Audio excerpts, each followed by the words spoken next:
is it possible for people to change? Not only is it possible for people to change, but it is absolutely inevitable that people do change.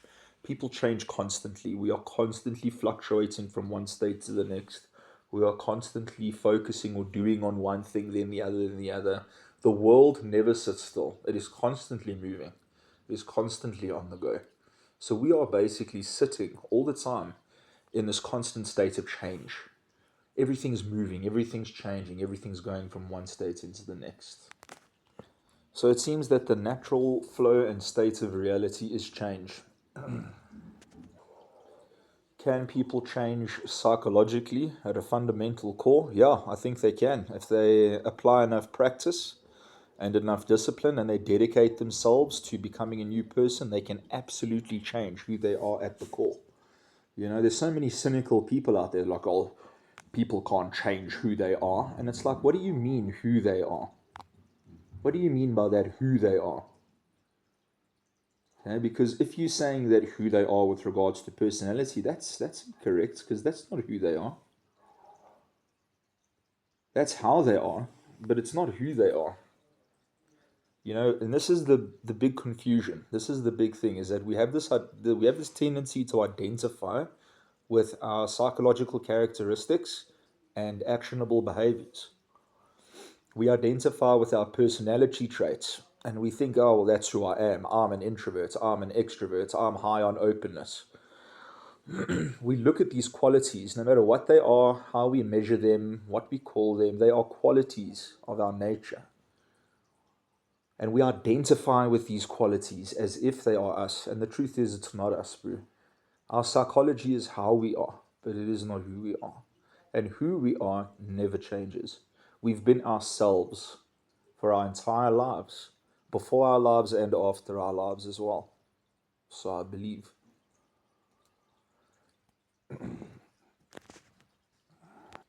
But because of our ability to sense the world around us, we have this tendency to identify with everything that we perceive.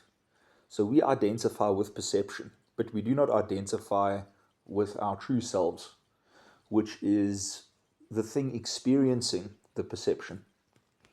You know, if you say, "Well, I'm such a kind person," you know, "Oh, I'm so kind," and I'm not mean. I don't have a mean bone in my body, and you identify with that quality. One day you're going to find yourself in a circumstance where you're not kind and you're not sweet and you act like a complete raging asshole, you know, and then afterwards you're like, "Oh, why the fuck did I act like that?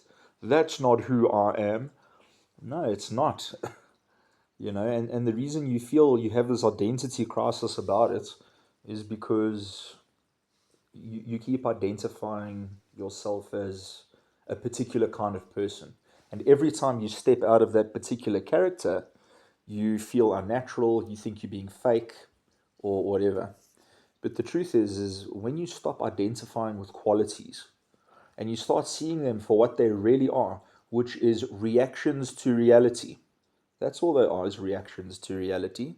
When you see them in that nature, you are able to take a step back, step out of your own psychological reactiveness, and actually get a foothold in how you observe and decide to respond to your own psychological functioning. When you stop identifying introversion as a core fundamental part of who you are, okay, and start seeing it as just another psychological characteristic, you can actually start to work with it in an actionable way, in a practical way, instead of just identifying as this thing and being at its mercy. Okay, a lot of people identify as anxious. I'm an anxious person. I'm anxious, you know, and that's like the core thing of their sense of identity because it's such a prominent and consistent psychological thing that keeps coming up in their lives. And we'll have this tendency to identify with what presents in us most consistently. That is really what we base our sense of identification on, is what shows up the most. You know, what do I do the most? How do I behave most of the time? And that is just the behavior that we are comfortable with. Okay, it's the behavior that we've kind of settled on through years of conditioning. And we're comfortable with that behavior because we've seen it to be reliable. And that does not constitute as something worthy of self identification.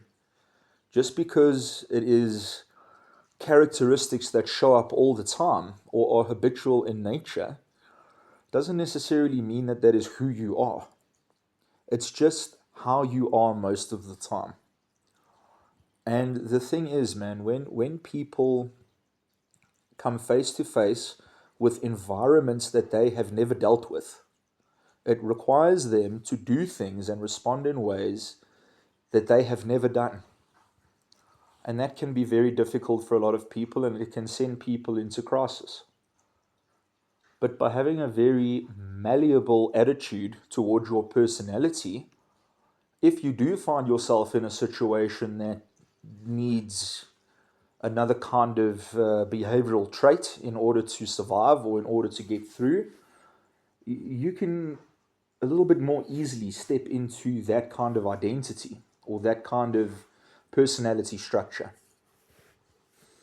because you are not so fixed on other personality traits.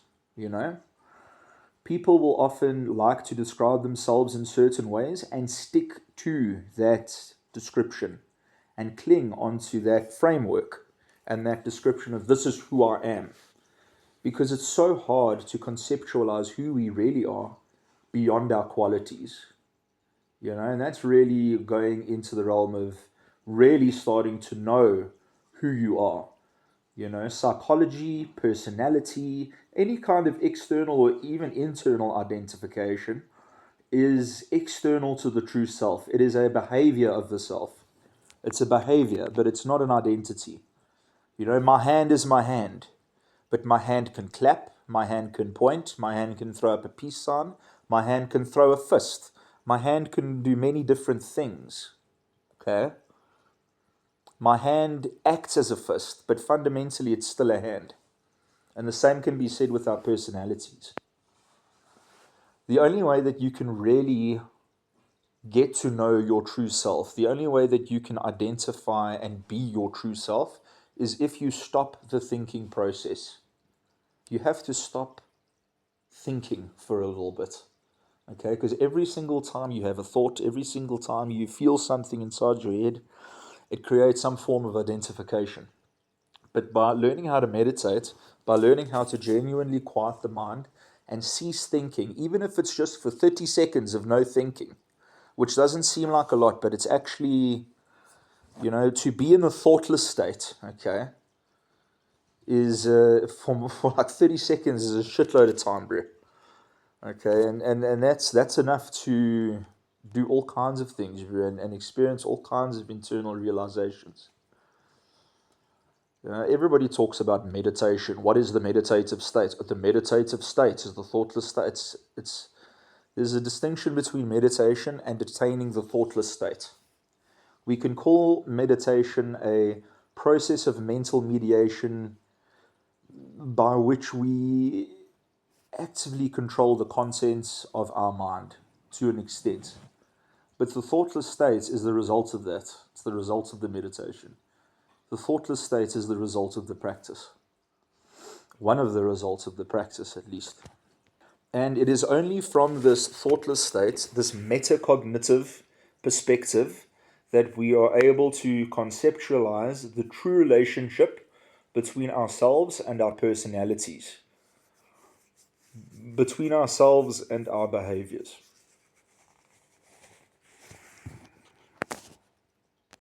When we take that metacognitive stance, we are able to kind of loosen the grip that these psychological and conditioned tendencies have over us.